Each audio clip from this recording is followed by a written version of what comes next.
हल्की धूप गुरुकुल की छतों पर पड़ रही थी और पवन में फूलों की सुगंध घुली हुई थी। चारों भाई राम, लक्ष्मण, भरत और शत्रुघ्न गुरुकुल में ध्यान मग्न होकर शिक्षा ग्रहण कर रहे थे। अचानक अयोध्या के प्रांगण में एक दिव्य आभा के साथ एक गंभीर और तेजस्वी व्यक्ति का आगमन हुआ। यह थे ऋषि विश्वामित्र, जिनकी तपस्या और वैदिक ज्ञान की ख्याति दूर दूर तक फैली हुई थी। उनके वस्त्र साधु सदृश थे, परंतु उनके भीतर की ऊर्जा और तेज दृष्टि ने श्रद्धा उत्पन्न कर दी। जैसे ही विश्वामित्र ने राजमहल में प्रवेश किया, दरबारियों और नगरवासियों ने अपने सिर झुकाए। राजा दशरथ ने तुरंत उनका स्वागत किया और उन्हें आदरपूर्वक सिंहासन के समीप बैठने का निमंत्रण दिया। विश्वामित्र ने गंभीर स्वर में कहा, हे राजन, इस यज्ञ की सफलता के लिए मुझे आपके पुत्रों की सहायता चाहिए। राम और लक्ष्मण जैसे निष्ठावान और साहसी युवकों के बिना यह कार्य असंभव है। दशरथ की चिंता स्पष्ट थी। उन्होंने सोचा, अपने प्यारे पुत्रों को राक्षसों की चुनौतियों में भेजना जोखिम भरा है। राजा ने धीरे धीरे सिर हिलाते हुए कहा, हे महात्मन, मैं आपके मार्गदर्शन और शक्ति पर विश्वास करता हूँ। गुरु विश्वामित्र के चेहरे पर संतोष झलक उठा। उन्होंने राम और लक्ष्मण की ओर देखते हुए कहा, बच्चों, यह अवसर तुम्हारे जीवन की सबसे बड़ी परीक्षा और शिक्षा का प्रतीक है। गुरुकुल का शांत वातावरण अभी भी चारों भाइयों के मन में ताजा था। गुरु विश्वामित्र ने राम और लक्ष्मण को अपने साथ चलने का आग्रह किया। गुरु ने गंभीरता से कहा, हे राम, हे लक्ष्मण, तुम्हारे भीतर साहस और विवेक दोनों हैं। इस यज्ञ की सफलता के लिए तुम्हारी आवश्यकता है। यह मार्ग सरल नहीं होगा, लेकिन यह तुम्हें धर्म, साहस और संयम की वास्तविक शिक्षा देगा। राम और लक्ष्मण ने गुरु की आंखों में दृढ़ता और आध्यात्मिक शक्ति देखी। उन्होंने गुरुकुल के पावन धरातल को अंतिम बार नमन किया और अपने गुरुओं और भाइयों को प्रणाम करके कदम बढ़ाया। हल्की धूप में उनकी परछाइयां लंबी हो रही थीं, मानो भविष्य में आने वाले महायज्ञ की कहानी का संकेत देती हों। अयोध्या के प्रांगण से बाहर निकलते ही गुरु और शिष्य दोनों की यात्रा कठिन और गंभीर प्रतीत हुई। अंततः वे उस स्थान पर पहुंचे जहां यज्ञ आरंभ होने वाला था। यज्ञ स्थल सुशोभित था। सोने और चांदी के पात्रों में घी जल रहा था। आकाश में धूम्र और सुगंधित धूप की लपटें उठ रही थीं। जैसे ही यज्ञ शुरू हुआ, अंधकारमय आकृति की तरह कुछ राक्षस सामने आए। उनका उद्देश्य स्पष्ट था, यज्ञ को विघ्नित करना और पवित्र कार्य को रोकना। वे वृक्षों के पीछे छिपकर अग्नि के पास से घात लगाने लगे। विश्वामित्र ने शांति बनाए रखते हुए कहा, राम, लक्ष्मण, तुम्हें अपना कौशल और शक्ति इस कठिनाई से यज्ञ की रक्षा के लिए लगानी होगी। याद रखो, यह केवल शारीरिक संघर्ष नहीं है, यह तुम्हारे साहस और धर्म की परीक्षा है। राम और लक्ष्मण ने अपने धनुष और बाण तैयार किए। उनके चेहरे पर दृढ़ता और विश्वास की झलक थी। राक्षस जैसे ही यज्ञ की अग्नि के पास बढ़े, राम ने एक निश्चल और सटीक बाण चलाया, जिससे राक्षस पीछे हटे। लक्ष्मण ने भी अपने चतुर और तेज बाण से उन्हें रोक दिया। यज्ञस्थल में हलचल मच गई। राक्षसों की ताकत और उनकी चालाकी का सामना करना चुनौतीपूर्ण था, परंतु राम और लक्ष्मण के साहस, गुरु के आशीर्वाद और उनके संयम के कारण प्रत्येक राक्षस यज्ञ को विघ्नित करने से पहले परास्त हो गया। विश्वामित्र ने संतोषपूर्ण दृष्टि से देखा और बोले, यहीं से तुम्हारी महान गाथा शुरू होती है।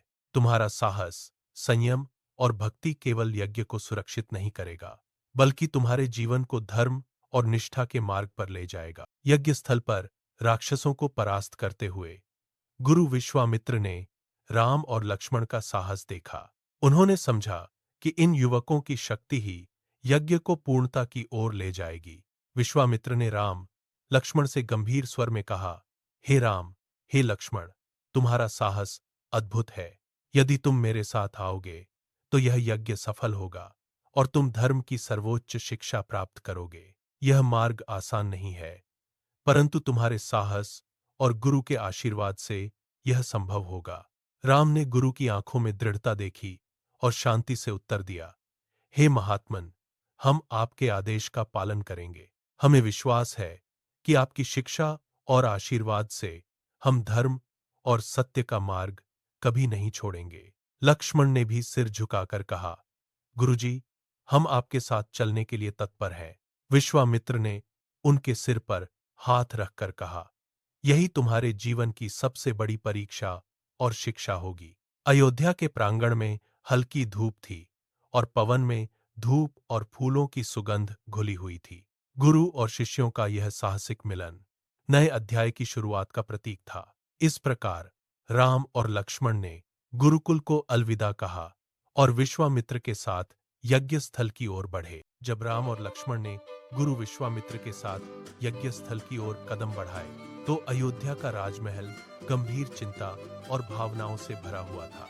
राजा दशरथ अपने सिंहासन पर बैठे, आंखों में प्रेम और चिंता के मिश्रित भाव लिए अपने पुत्रों के प्रति आने वाले संकट के बारे में सोच रहे थे। उन्होंने गहरी सांस ली और धीरे धीरे अपने मन में खुद से कहा, मेरे पुत्र इतने छोटे और कोमल हैं और अब उन्हें अज्ञात और संभावित खतरों से भरी यात्रा पर भेजा जा रहा है।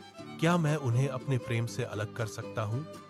दरबार के सभी मंत्री और दरबारी भी उनके चेहरे पर चिंता और बेचैनी देख रहे थे। दशरथ ने अपनी मृदु लेकिन गहरी आवाज में कहा, हे वशिष्ठ, मैं अपने पुत्रों को इस मार्ग पर भेजने के लिए तैयार हूँ, लेकिन मेरा हृदय विचलित है।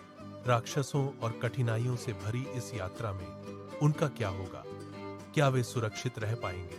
राजा का यह उद्वेग केवल पिता का प्रेम नहीं था, बल्कि एक राजा का भी फर्ज था, जो अपने राज्य और प्रजा की सुरक्षा के साथ अपने पुत्रों की सुरक्षा में भी चिंतित था।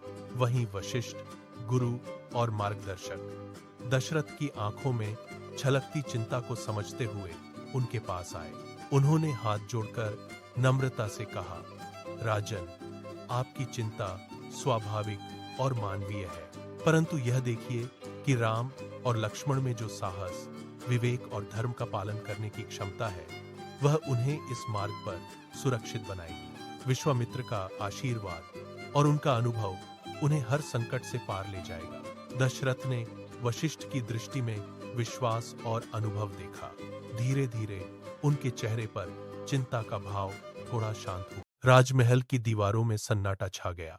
हल्की धूप खिड़कियों से गिर रही थी। आंगन में बहती हवा राजा की चिंता और प्रेम महसूस कर रही थी।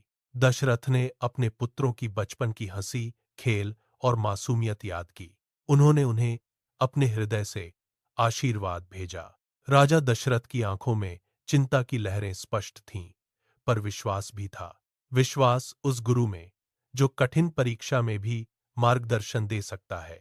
उसी समय गुरु वशिष्ठ अपने शांत व्यक्तित्व के साथ राजमहल के प्रांगण में आए। उन्होंने हाथ जोड़कर राजा से कहा, राजन, यह मार्ग आपके पुत्रों के लिए शारीरिक संघर्ष का नहीं है, बल्कि यह उनके मन, विवेक और धर्म की परीक्षा भी है।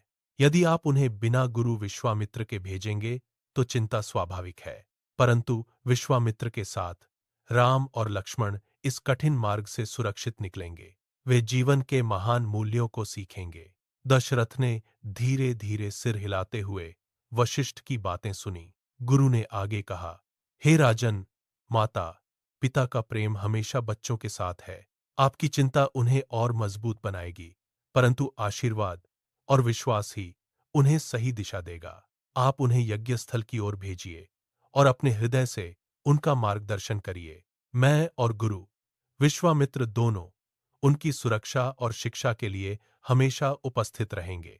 दशरथ ने अपने हृदय की गहरी पीड़ा को सहते हुए कहा, आप सही कह रहे हैं वशिष्ठ। यदि गुरु विश्वामित्र उनके साथ हैं तो मेरे पुत्र सुरक्षित रहेंगे। मेरी चिंता रहेगी, पर विश्वास और आशीर्वाद भी उनके साथ रहेगा। वशिष्ठ ने मुस्कुराते हुए राम और लक्ष्मण की ओर देखा। हे राम, हे लक्ष्मण, अपने हृदय में साहस और भक्ति को रखो। यह मार्ग तुम्हें न केवल वीरता सिखाएगा, बल्कि तुम्हें जीवन के हर संकट में स्थिर और धर्मात्मा बनाएगा।